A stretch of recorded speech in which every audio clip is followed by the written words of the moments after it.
Guys, are you ready?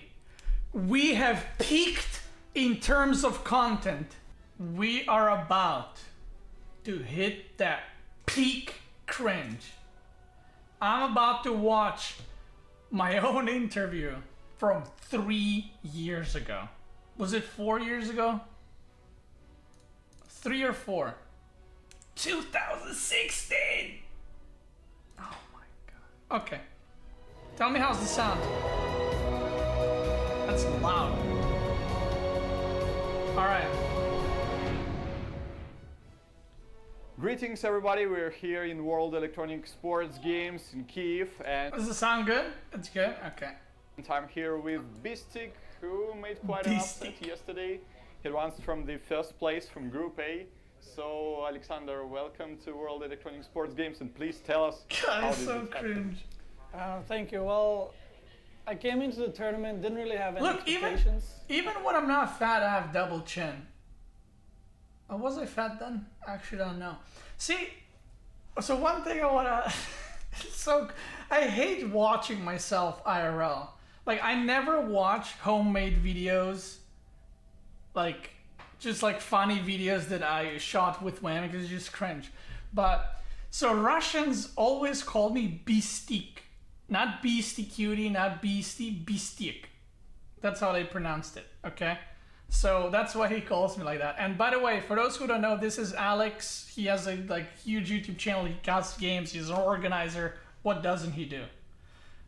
You're just as cringe today. Don't worry. Hey, thank you, dude. You're making it a lot better.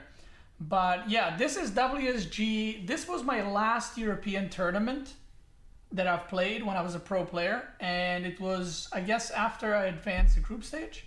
I practiced a lot, hope for the best, and after beating Harston, I actually gained a lot of confidence, and I was sure I will advance the group, and I had high hopes for first place as well.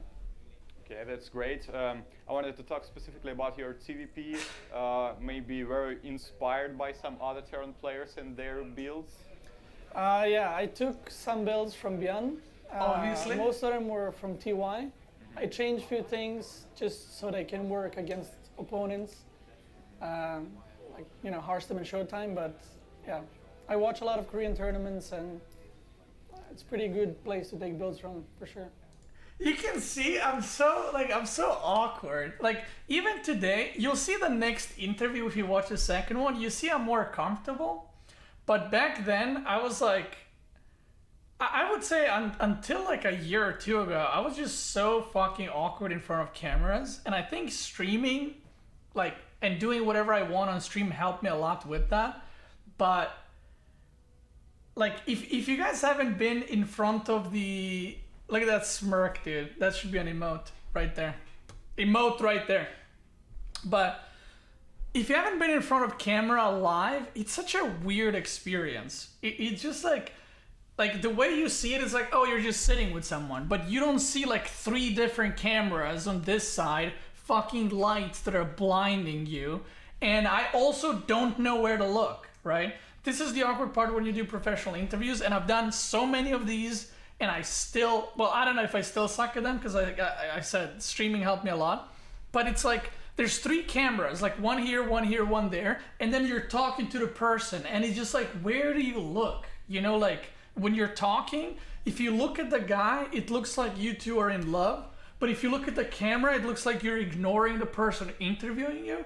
So it's just so awkward. Like, I don't know.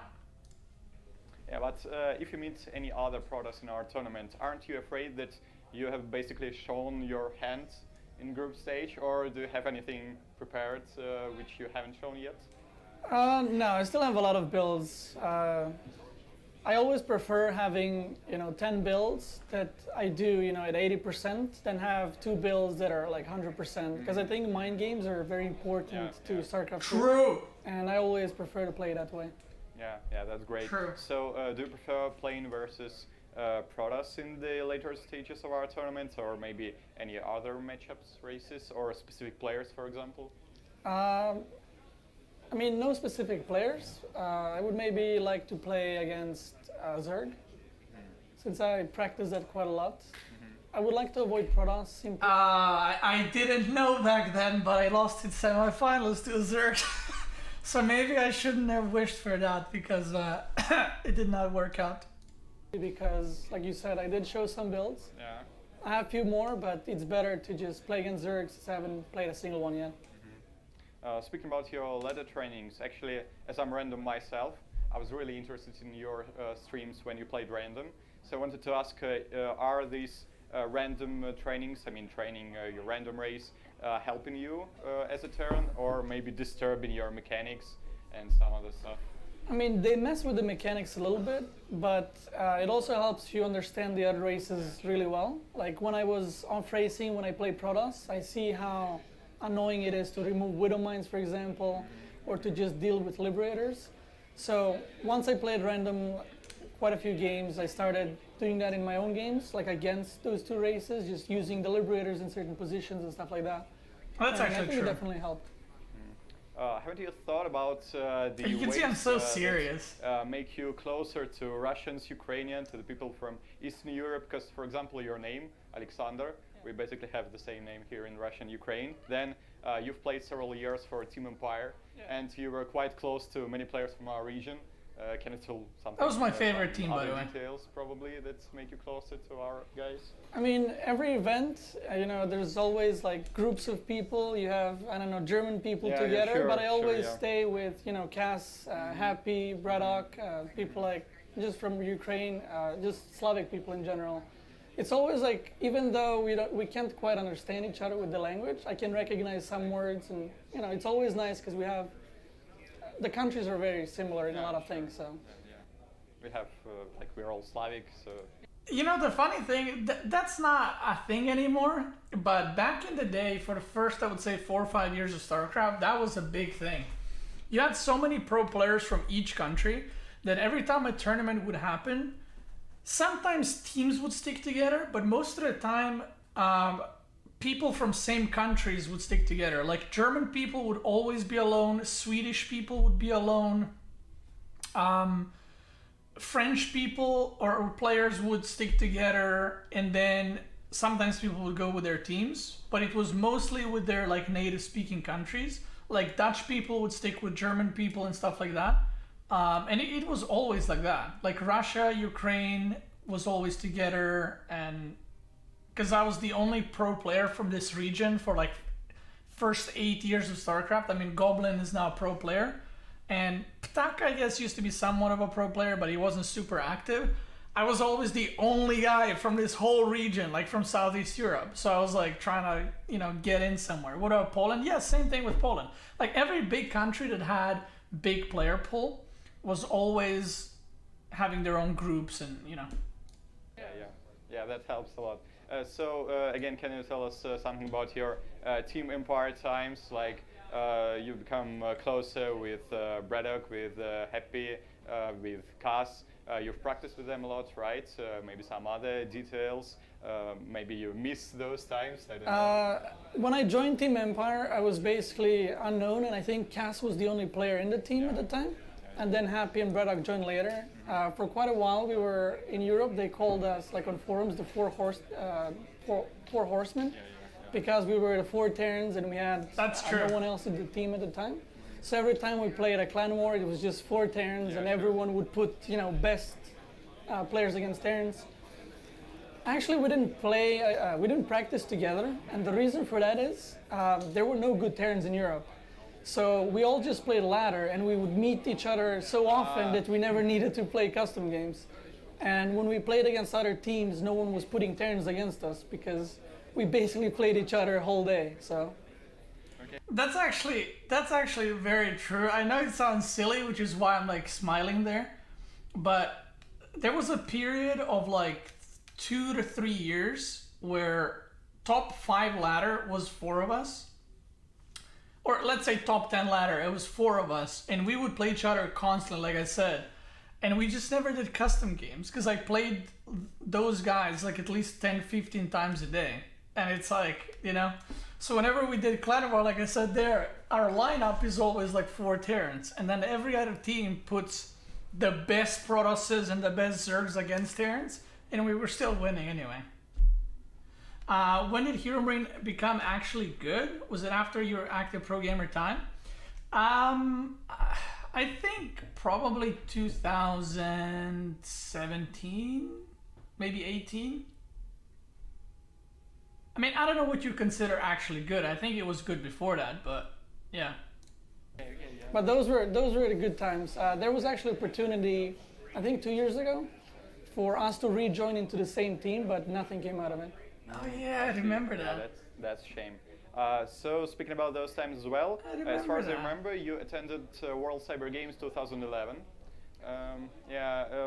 I'm not going to ask you about some exact games or your results there, but I want to ask about your general impressions about like World Cyber Games as a tournament, because you know WSG is basically the continuation, the development of World Cyber Games ideas. So what do you think about tournaments like this? I really like the tournaments where you like represent your country or at least a region, because some countries are very dominant in StarCraft. For example, like Germany and France. So a lot of times you don't see the players from, you know, maybe smaller countries. Yes. So sometimes those players can cause upsets. And as far as that WCG goes, it was I think my second or third tournament. So it was a lot of fun. You know, we have people from, for example, Croatia or just countries around you, and you can cheer for each other, talk to each other as well. It was overall really good experience. The only thing I didn't like is the system they used back then. It was like 10 players per group, and it was best of ones. Oh God, I remember. But for me, like as a player and also a spectator, even if sometimes I don't participate, the tournaments where you have countries involved is always more fun because you always have someone to cheer for, no matter where you're from. And I enjoy in this tournament as well. I enjoy in, like our group system. This group system is a lot better. Dude, WCG in 2011 was 10 players per group, best of ones, and 2 players advance. Like, bruh. It was not good. Better, sure. Like first, it's not, you know, it's not too many players, but I think between 4 to 6 players is the best. It's also gives everyone equal chances. You play against a lot of players, so there's no way that, you know, the best player is not going to advance in the group. Which sometimes, if it's best of one, it happens. So, you know, I really like the format. True. That's why I didn't advance. Looking forward to my next matches as well. Yeah, sure. And I wanted also to ask you about some general impressions about WSG, maybe about Ukraine, Kyiv, you know, Ukrainian girls are hot. Stuff like that. I actually haven't been out yet. Oh, I always have a rule. That's the pro gamer life, boys. Listen to this. That's the pro gamer life. Ukraine, Kyiv, you know, Ukrainian girls are hot.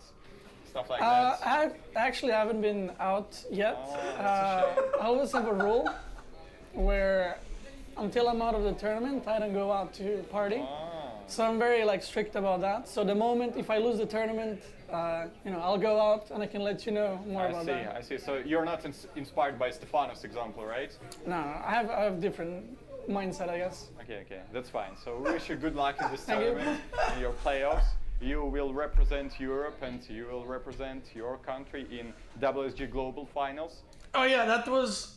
So this was after group stage in Europe, in Kiev, which was in, obviously, Ukraine. And then I advanced the group, but if you advance the group, you automatically were qualified for China, like World Championship. And so we wish you good luck. We will cheer for you in WSG in Europe and in the... Look, this is the only country that's not gonna fuck up my name completely, like every tournament did, by the way, is Russia, Ukraine, because they understand how spelling works, okay? So for example, when I went to like every tournament I go to, first of all, they write Alexander, like this is an E. And I'm just like, bruh, that's not my name. Okay, you can't, what do you mean? It clearly, because you usually give them the name, right? You give them like the info or, I mean, a few years into StarCraft, like they knew, right? And every time they would misspell my name to Alexander. And I would just be like, how? Because I'm assuming they think that A is a spelling error. And then they usually butcher my QT, like they write a capital, never do that. And then the last name, they just type Christy and then without this thing. This letter in Serbian is called Č. So my name is Aleksandar Krstic. But again, foreign, aka out of Sukabliat regions, they always type Krstic and they butcher my first name as well. Amazing. You have no idea, by the way, when I was playing ESL tournaments, they would put, like, they don't know country flags, okay? And they would put me, I remember I would be playing on stage and my flag would be like Slovenian, I had Croatian flag, I had Russian flag. Like, people don't know how flags look like. And I know if you're outside of Europe, maybe that's like, okay, well, not everyone knows. Trust me, if you're European, I'm sorry, but you're supposed to know all the European flags, okay? If you don't, your education failed you, okay? I mean, maybe maybe if you fail like some small island in Europe that's a country also, like, okay, but like, bruh. Yeah, and also it's not hard to look up, right? How do you type Serbia and you get Slovenian flag, you know? And it always tilted me so much. And one time, I remember, we looked like we're in love. This is what I was talking about. If you look at that person, it just looks like, you know. One time, I tweeted at ESL, and I was like, that's not my country's flag. And that's how you spell my name, or something like that. They're like, oops, small mistake. And I'm like, how about I call you, and then I butcher the name completely. And they're like, fair point. It's like, Jesus Christ, how hard is it to look up, you know? But yeah, this happened out of 10 live tournaments, no joke. 6, 7 tournaments, they would either mess my name up, my flag, or my nickname. Or all 3. True story. Because there's no table. Yeah, this is why you have table in front of you.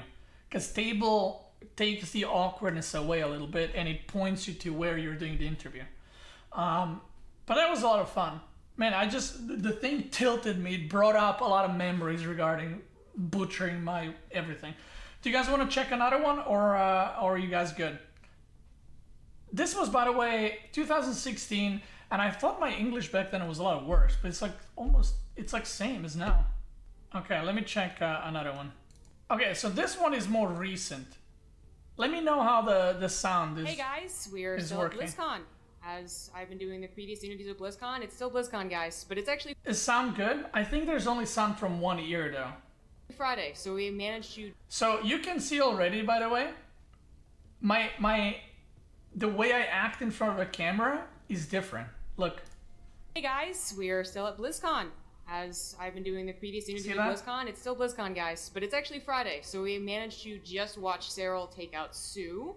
We don't know what's going to happen. It's going to be released in the future. It's possible Cyril's already won, or whatever happens, I suppose. But I thought Cyril's going to win. Cyril, so yeah, that's good. That's good for classic Cyril. Yeah, the foreign hope. Anyways, I'm sitting here with Beastyqt, who very graciously agreed to do an interview with me, so that's awesome. I was actually surprised that you were coming to BlizzCon. Did you pay your own way, or was this like a streamer thing, or no, what? So Blizzard invited me as a guest, so they paid for the whole trip, and I'm happy to be here. This is my first BlizzCon. I always wanted to, obviously go if you're not StarCraft II fan, but fan of Blizzard games since I was a kid. Mm-hmm. And I always wanted to go, so when Blizzard asked me, I was like, hell yeah. Awesome. So this is your first BlizzCon. So I know that there's issue with the sound. This is not me. This is the recording. And this is in 2019. So what are your first impressions? A lot of us, when we came to BlizzCon, we like walked into the convention hall. We're just like, yeah, this is amazing. And I saw that you were there for like pretty early, right, for the opening ceremony? Actually, I wasn't here for the opening ceremony, but I did arrive pretty early. Funny thing is, when I arrived yesterday, so I was getting to the hotel, and I was like, oh, this looks familiar. And I was like, oh, wait, I've been here to MLG years and years ago. And I realized that's the same, convention. That was funny. When I arrived, it's like, you see it in the videos and you see it in, pictures or whatever. But when you get here, you realize how huge it is and how big the area is. And there's so many people. Initially, when we entered, there were like just huge amount of people entering. And then we were like, okay, let's, get past them so we can see ahead, and then the other area is already packed, and it's just like, damn.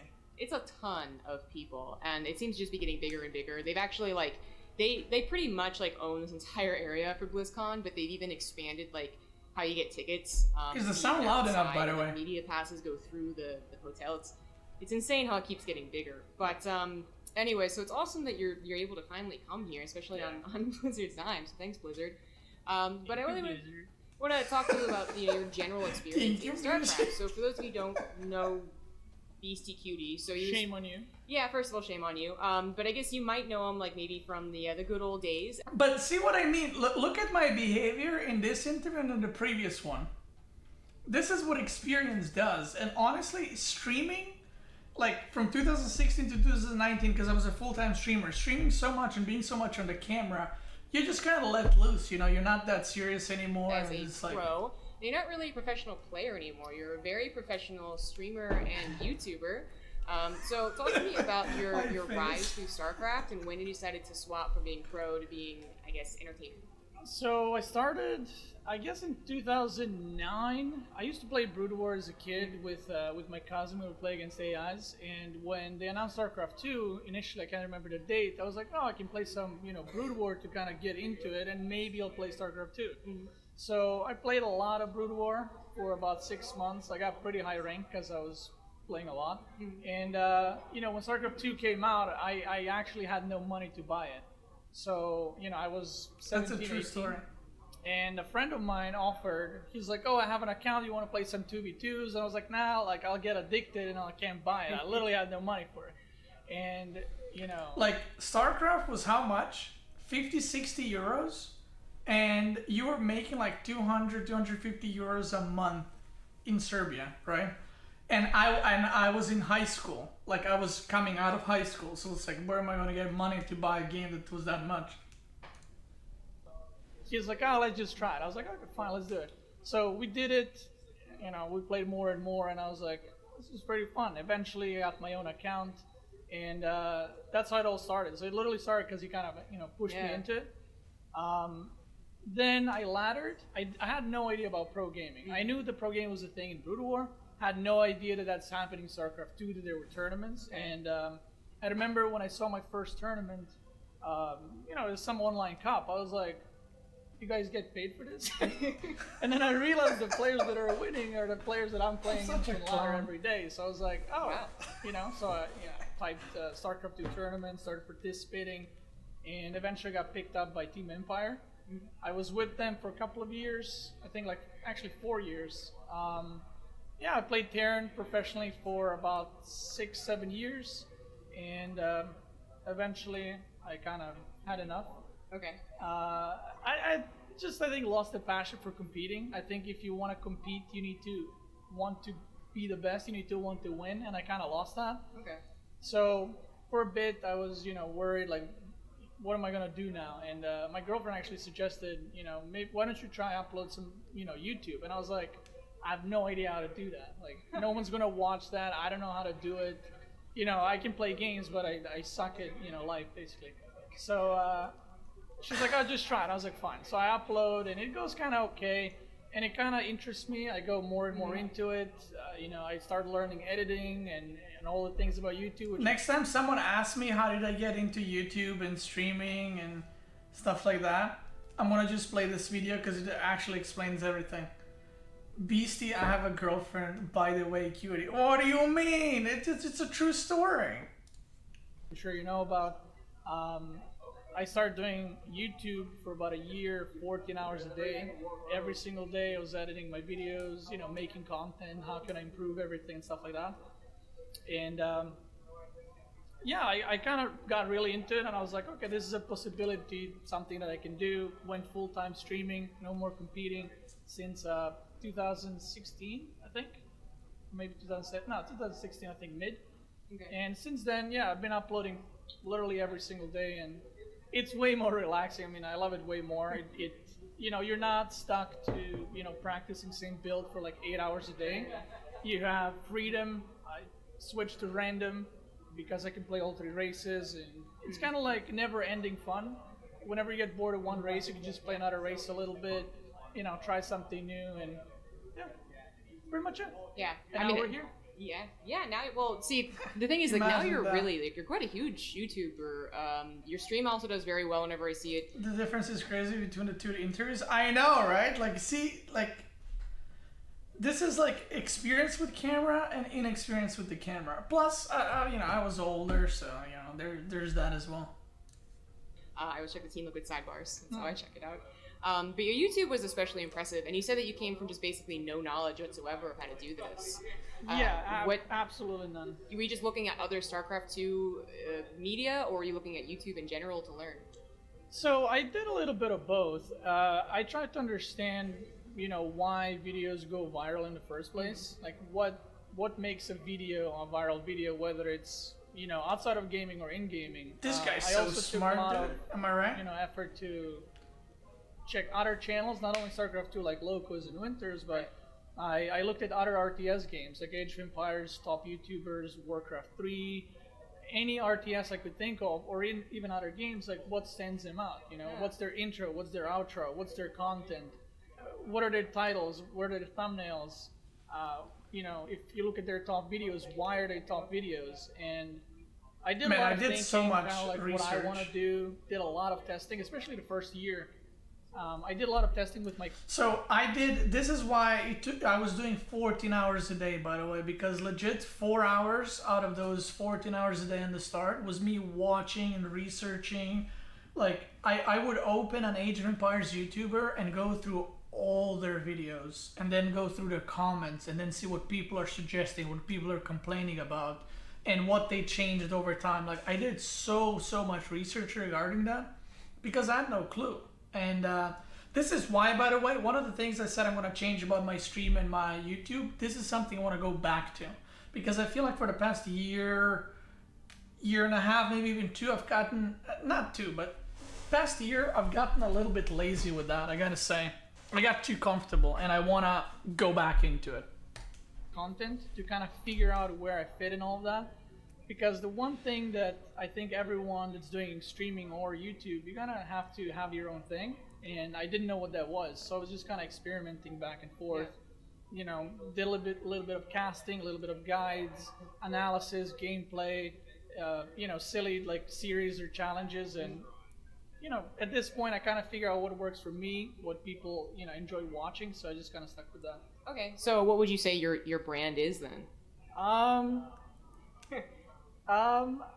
I mean, there's, I guess, a couple of different things. Like, many people ask me, why don't you cast replays? And I always tell them, because there's already content out there like that. And I like to do something that other people can. He doesn't know, It's up to them. So I started doing these challenges, for example, 2 Grandmaster with like silly unit compositions. And it's a lot of fun. It makes me like think about the game in a new way. How can I approach this if I can't do this or I can't do that? People enjoy it because you explore kind of different side of StarCraft II. But also This is where I played against Alpha Star, this like BlizCon. 7 AI, which is, again, I haven't seen anyone Like do day this later, too. they I've played seen it in Alpha other Star. games, and I was like, well, I can do this as well. And initially, when I started, I didn't know how hard it would be to beat 7 Elite AIs. Yeah. And I started, and I was like, I don't know if this is actually possible. So, the more I played, obviously you have to do like some really silly things and builds. I figured out ways to abuse the AI, no matter what race you played and what race you played against. There are certain things that AIs do constantly that you can force them to do. So I figured, okay, this can be a thing, I'll do it.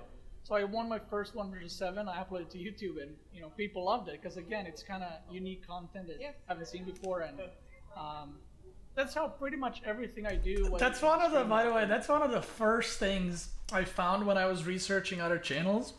Every single game has that. And every single, like Warcraft 3, Age of Empires, Brood War, whatever game it is, it has 1 versus 7 AI. And those videos always get the insane amount of views. Every single time. So, because I was trying to find similarities between different RTS games. Kind of like make a list, right? Like let's say Brood War has 1 versus 7. Okay, that's plus for 1 versus 7. And then I found Age of Empires and then this game and that game. And I was like, it has to work in StarCraft 2 as well. Because no one's done it at StarCraft 2 at that point. like no one's done it, because I searched for it. I searched so many times for different titles, 1 versus 7 in StarCraft 2, and no one did it. So I was like, I'll do it. And initially it was a little bit of a struggle. Like, some of you watched me back then, but I didn't really know how to do it. I mean, now a lot of people watch my videos, and I mean, I'm sure a lot of people would have figured it out, but I figured out a lot of things regarding the AI movement and how to bug AIs, and now a lot of people can do it because they can look at my video and just copy it. But some of those took me so many tries. Some of them took me like 2 tries, literally. Some of them took me like 50 plus tries. And that was a lot of time to do it. Because, yeah. But, I mean, it worked out because 1 versus 7 videos are doing really, really well. YouTube, that's how it starts. You know, I give it a try. I also have series that completely failed, you know. I thought they would be bigger, but people are just not interested. So you just kind of, you know, get a feel of what you want to do. You try it out, see if it works. If it doesn't, you get to a new idea. So, yeah. The Twitch Rivals actually took that idea. We did 1v7, that Twitch Rivals one. And it was tough, but there were definitely ways, like Liberators. AI is really tough time with Liberators. Yeah, initially they wanted to make it 1 versus 7. Oh but yeah, I they cut it down remember this. So when I was playing Twitch Rivals is like they organize tournaments for each game. They haven't done StarCraft II 1 in a while, so they probably quit.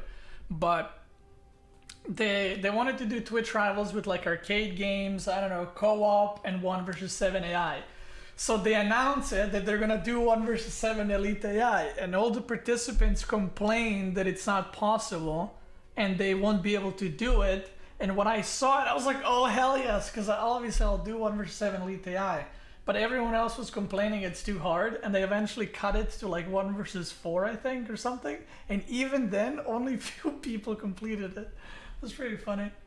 1 versus 4, because people complained. Yeah, 1 versus 4. Okay. Yeah, people complained that they couldn't do it. And then people in the European group that were playing, they were like, we were watching your videos on YouTube to see how to beat them. And I was like, there you go. Yeah. But I think it's fun, and I think StarCraft, So dumb. you know, more than anything needs different kind of content, because I didn't want to do, you know, casting board tournaments, because there's plenty of that out there, and people obviously love it, that's why it's there, but I wanted to do my own thing and kind of, you know, make people think about the game maybe a little bit different. Yeah, which is very interesting, because the first thing you think of when a pro turns into a personality, again, we'll go with that one, Clown. you think that they're going to just be like pure like analytical, they're going to do a bunch of replay studies, and that can work for them. There's been other success stories for that, but it sounds like you just kind of like, maybe you did try that, but you were just like, that's not really what's working, that's what people want. It's not that, you know, what people have seen, it just, I was that, you know, I was that guy that was serious and was practicing, and I was like, what am I doing? Like, I stopped pro gaming to get away from this, and not to keep doing it in a more casual way. So I literally, when I do series, I kind of feel like it's 2010 again. I feel I'm having fun, because you know, recently did a series, Mass Marine, just purely Marine and medevacs, and it's like, you have to figure out a new build, a new way to approach things. Okay, how do I deal with AoE? And if you do normal StarCraft, it's kind of like you're just playing in a way. Yeah. You're not really thinking a lot. So That's true. Yeah, there's a lot of copying that goes in StarCraft, because there are like optimal ways to play. Yeah. So to go back to, like, you know, it's like what we have when we have expansions or a new game in general, is that we have all types of crazy things. We have like 1-base ghost rushes to take on the overpowered adepts, right? Those were fun times, even if they were really silly and imbalanced. Yeah. So you bringing back that actually is really cool, and I think that you might be one of the unique ones who actually realized that was missing. I mean, obviously we have our casual YouTubers and streamers, but I actually never knew that this is the, I guess, perspective you were taking this from. So that's really interesting to learn. Yeah, I think it's important. And again, in my opinion, if you're doing YouTube or streaming and you want to kind of get up there and you want to be successful, whether it's, you know, in other games having millions of views or in StarCraft having lower amounts of views, you have to do burning StarCraft. You like and have fun with. And to me, that was, you know, that's fun. It's kind of like relearning the game, and the stream kind of adapted to it. You know, I started out as very like serious type, And the more I stream, the more I realize like I don't have sponsors to respond to anymore. Like I don't have a team that is gonna be like, yeah, you can't do that or you can't say that. So I was just like, I'll do what I want. So someone asked me, for an opinion. I used to be like reserved, like they would ask me about someone, and now I just say what I think. I don't insult people, but if that's my opinion, I give it. And a lot of people enjoy, the honesty and. I'm listening, by the way, and I'm trying to like see if my opinion has changed. I mean, it's only been a year, right? But yeah, you speak your mind. It's but interesting. Some people don't, then that's fine. That's why it's I always weird say, watching yourself whenever from someone like a comes year to or my 2 stream, years they're ago. like, I It's don't so like interesting. when you do this, and I'm like, thank you for watching so far, but there are other streamers out there that you can check out, and that's it. It's true. We have kind of the whole smorgasbord of streamers already available. Yeah, I mean, there's something for everyone. So I get it. My stream, and I'm pretty sure a lot of people's streams kind of change over time. And I think it's good to change. I think it's good to evolve constantly. Your content, whether it's a streamer or YouTuber, if you stagnate, it's not gonna get you anywhere, and people will get bored. That's what I'm doing again, right I found a now. way for myself I'm to- stagnating, and I gotta move away from that shit. Fudge! Why didn't I just listen to myself? kind of reinvent my stream with like series or whatever kind of content I'm doing like every 2-3 weeks. So not only I'm having fun, the people watching have fun, because you probably know when you watch streams, if you see someone, it's like, you're not going to really watch, but if they're having fun, it kind of reflects on you, and then you enjoy it as well even more. So, that's pretty much it. So on the subject of evolving, I should listen then we have to to get into the myself category the inevitable questions of like, are you going to be going into any other games? I know you've checked out some other RTSs, especially. Did you like any other RTSs and are looking forward to ones that are coming out, like Command & Conquer or Warcraft, or are you interested in even branching out and becoming more of like a general video game guy? I thought about it a lot, and I still think about it every day. It's a hard question because, if people ask me, are you going to switch right now to another game? No, I'm not.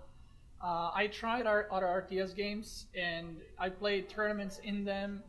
It just kind of lesser versions of StarCraft. They don't really add up. That's true. The only game I really, really enjoyed is There Billions. I streamed it quite a bit. A lot of people watched, a lot of people enjoyed it, but that kind of game is a single player, and there's only so much content you can do before you're like, well, I'm just doing the same thing over and over. But to answer your question, if one day StarCraft III comes out... Man, if Their Billions releases Their Billions 2, which they said they might, oof, man, I'm gonna play the fudge out of that game. I'll definitely be playing that. If, Warcraft 3 Reforged is coming out soon, I mean, I'll play it. How long will I play it? Will I switch over? Probably not, but I will give it a go. Probably not even gonna play it. See what it's all about. To I try didn't maybe even open it. play some high-ranked games, some competitive matches, we'll see, but yeah, I don't really have a definitive answer. And as far as switching genres, probably not, to be honest. I'm not, once you're into StarCraft, it's hard to like switch to something else and be like, oh my god, I love this. And as you probably know, switching to other genres is very hard in StarCraft II. Yeah. RTS, viewers are very hardcore, so switching to other RTS I think is possible. Switching to another genre is very difficult. Yeah. So I've tried, not necessarily branching out, but just streaming other games for fun, and yeah, the feedback was, Yeah, lukewarm. Yeah. Well, so then, what do you think of My StarCraft face 2's says direction it all. then? So I'm talking like both in the balance. We had our recent proposed balance changes a couple days ago, but also in its role in its head company now. I mean, Blizzard, it's not been the golden child of Blizzard for a long time. A lot of emphasis is on Overwatch, and now apparently Overwatch 2. Are you worried? Are you okay with how things are going? Do you see a career in StarCraft even if the developer wasn't supporting it anymore, or are you actually worried about that? I mean, actually, when we were watching trailers earlier, I got like emotional a little bit, and I got sad because all the, like Diablo and WoW and Overwatch are getting these updates, and StarCraft is kind of like it's there, and in a way, for the people that were with StarCraft from the beginning, it's kind of sad to see where we were at and how big StarCraft was. Like StarCraft was the #1 game back in the day, and we've come to this point, and it is sad, but at the end of the day, it is what it is. If Blizzard stops supporting it, I'm sure there will be community tournaments and stuff like that. And for me, as a streamer, YouTuber, as long as there's people watching StarCraft, it's fine for me whether there's WCS or not. That's not what my content is based on anyway. I maybe sometimes I'll analyze replays for it, but that's pretty much it. I'm not really focused on it, so I'm not too worried as far as that goes. But Man. Yeah, I also just try not to worry in general. Like, oh, what if it dies tomorrow? I mean, what if I get hit by a car tomorrow? Yeah. It's hard to tell the future. Yeah. That's basically when someone asks me like, oh, what if this happens? I'm like, what if I get hit by a car? Like, I mean, I don't know. But do you think that the skills, I'll that see you've when it gathered happens. learning all you did about now you're pro at editing, now you actually understand kind of like what people want from a stream and from videos, do you think that's gonna like easily just move you over into any other game if you were to ever get bored, or if the servers were shut down in like some weird apocalyptic world? Do you think that would be something you would easily transition into? I honestly think it depends on the genre, because I streamed a little bit of WoW, and initially a lot of people actually came over, but it's just not their thing. So that's when I actually realized, when people were like, why would people watch this? And then I realized it literally hit me during the stream. WoW is watched differently than StarCraft. StarCraft is what I like to call your active watcher or viewer, right? You watch, and every part of the game is important. Okay. And you're Did trying I say to learn, every or part you're of like, the game is important? than StarCraft. StarCraft is what I like to call your active watcher or viewer, right? You watch, and every part of the game is important. And you're trying to learn, or you're like, wow, look at this move, look at that move. In WoW, you're more like AFK while watching WoW stream. You're playing WoW, or you're doing something, or you're doing homework, or you're studying, and then when something happens, you look over, and that's how WoW streams are viewed. So I think, depending on the game, the communities are different, and the ways you stream games are different.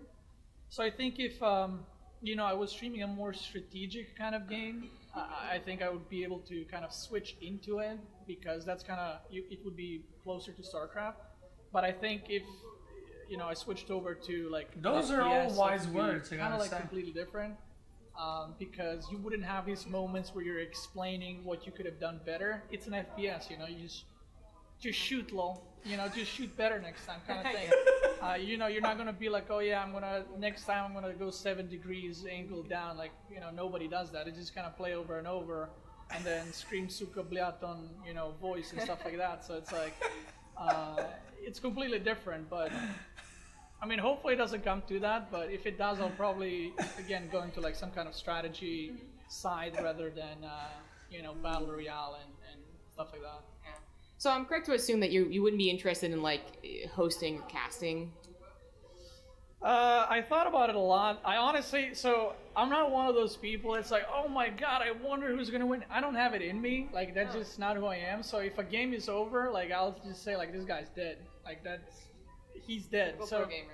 yeah, I got that mindset. And when you watch a game, it's like, if I see a guy's down 30 supply and behind tech, I'm not like, can he come back? It's like, no, he can't. He's dead. Like, unless the guy goes AFK, he's super dead. So I think like maybe analysis, where kind of point that out didn't important work moments out. and stuff like that. Yeah. But casting, big stage, probably not. I don't mind like casting here and there online, where it's like kind of a little bit more relaxed. But yeah, that super serious stuff, maybe not for me. Yeah, okay. Well, I know for a fact that you've thought a lot about like game design, what makes a fun game. We literally were talking about that actually when we were in the media room with the Muslim, talking about RTSs and like what makes StarCraft good, what makes other RTSs good. I don't want to go too deeply into that because that could probably take us 30 minutes in and of itself. But when I was talking, with you guys, it really seemed like you have a mind for potentially game design. And have you ever thought about that? Like, there's been cases of streamers or analytical pros who aren't pros anymore, who actually kind of maneuver themselves into a position where they're now advisors, consultants, that's a good word for it, consultants of games, because now almost every game is thinking about a potential esport for its game. Have you ever thought about doing that? Like, you seem to be really well suited for it. Yeah, I did. I actually thought about it a lot, how I would, if I were to make StarCraft 3, literally if they gave me the option what to do, I thought about it a lot, what I would do, and I do have a lot of ideas that you Alright, can let's skip this is the boring part. but this is something you would have to be very careful. Loading. Come on, man. A thing anymore, right? So I think there were a lot of things like this for Terran where it gets so much Balance stock. damage because it's a free unit. Oh, free units, get me out of here. Was when they completely nerfed Raven Oh, yeah. The secret with missile and stuff? PDD and Secret Missile. This is. Like I think this is where I talk why I quit or when I quit. Parasitic bomb. Nobody Yeah. cares, So, yeah, probably the saddest moment for me was when they completely nerfed Raven. Okay. The secret With missile and stuff? PDD and Secret Missile. Again, I do think Secret Missile obviously was, too strong. 120 damage was it? 25. But I think there are ways to go around it, and there are ways to nerf things without removing it from the game. And one of the simplest changes that Blizzard could have done is make the Secret Missile exactly the same, 2-second cast time, Okay. except when it hits, it deals damage over 10 seconds, and they cannot stack. Okay. And that's a got it. nerf, right? But it doesn't remove it from the game. Ravens will still be used, you would still have splash. See, if It I just was wouldn't balancing, be, that's how I 5 would do Secret it. Missiles and whole army blows up. And, when they went with those changes, I felt like, for those who know me, a big part of my play was late game. And when you get your AoE removed from the late game, you're kind of like, and I think that Blizzard has been doing a lot of that in the recent years for the sacrifice of balance, which I personally think is the wrong way to go about it. And every time I do these streams where I talk about these things, people seem to always love the changes that change the unit, how it's played, rather than change its stats or Right. straight up nerf it or buff it. Yeah. I think, this kind of goes back to just the idea that, there's a proper Amazing. way to play StarCraft. Stop making so yeah, when yeah. you bring Too in, much your sense, weird so we videos should and they're skip like, this hey, part. you can do whatever you want. Like, it's a cool game with cool features. Just do it. It's easily lost. Like, people will come into, I think, every one of our streams, anyone who streams StarCraft, and be like, yeah, I just don't want to play it. Like, it's like, I can't go mass voiders. And it's like, well, actually, you can. Like, it's fun, and you might not win that much, but you also might be gold, and you might actually win a lot. Who knows? But it's the theme of StarCraft. It's the air that we have as the kind of top dog who's no longer top dog, a little bit elitist esport. That probably needs to change for both its content creators as well as the actual developers. So from that perspective, I actually think that the new fungal, or not the new fungal, the New dark the Swarm. infestor ability is actually Shroud something. microbial shroud. Yeah, there we go. There we go. I had to See, even then I knew it's shit. from that perspective, that makes it sound actually kind of cool. It is something new and different. Yeah, I mean, again, I don't even remember the other changes that happened the last one. I remember the Shroud and the Zealot Charge and the Creep Tumor. Yeah. That's it. I don't Yeah. remember the other ones because it's just like, who cares? Yeah. It's not fun, Yeah. And games shouldn't be a clown fiesta, obviously, but how many people care about balance and how many people, care about game design? And if there's a clown, watching this and they're like, I'm flat and this race is OP. I mean, you probably just suck at the game and it's not the balance, but if you didn't know that, there you go, that's why it is. But I think that if you look at There any you go, game, guys.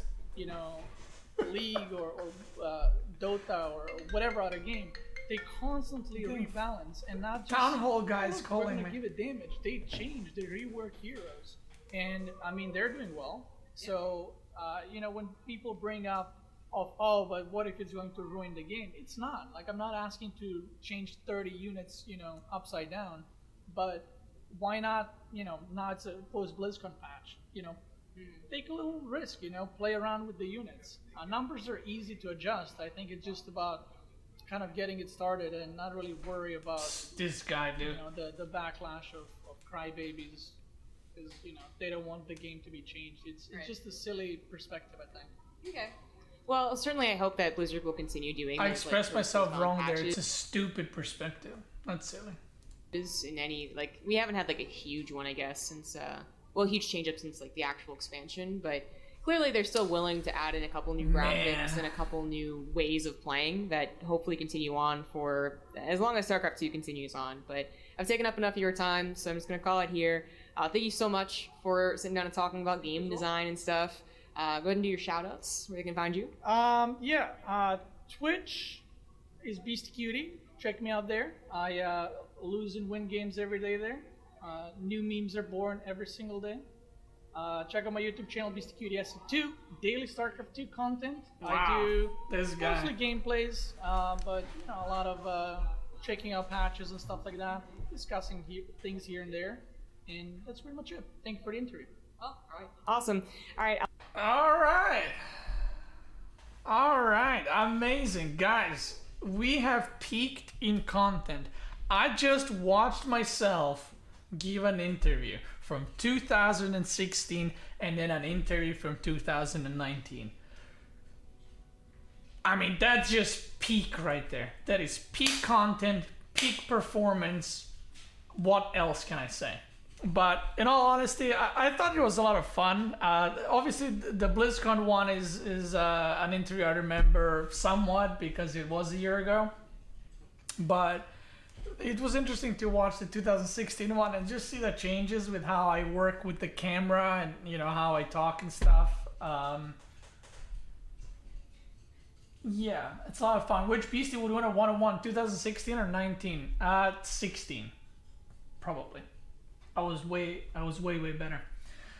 All right, yeah. Next time, guys, we're gonna watch me right now reacting to this. I'm gonna react to myself reacting to this. Okay, that's what I'm gonna do. I'm gonna link ZombieGrub's channel. This is an interview on her channel. Check it out. If you're watching this on YouTube, thank you for watching. And if you're watching this on Twitch, I'm gonna stick around for a minute or two on Twitch to answer your boys' questions. Wait, I want to show you guys this. Look at this. So this is the interview, right? Look at the comments. Okay, after this interview, I get why that one guy didn't recognize Beasty without his glasses. The same t-shirt. Also because he has his headphones. Surprised how different he looks on stream. Not in a bad or good way, just interesting. This is why Lewis couldn't recognize Clark Kent. It's so... Oh yeah, this is a comment. Who is this guy? Beastyqt wears glasses and looks totally different. The thing is, I don't know if this guy's actually joking or not. But it's so funny. Either way. He's not wearing the same shirt. Yeah. That was when the same shirt meme was like giga popular. He has ears. Oh man. That's pretty funny. But yeah, anyway, thank you guys for watching. I hope you enjoyed the video and the stream. I know I thanked you already. Have another one. That was pretty funny. Anyway, I'm gonna head off of Twitch as well. Thank you, gamers. Yeah, I have ears. Look right here. Boom. Thank you for watching. Have a good one, and I'll see you guys perhaps tomorrow.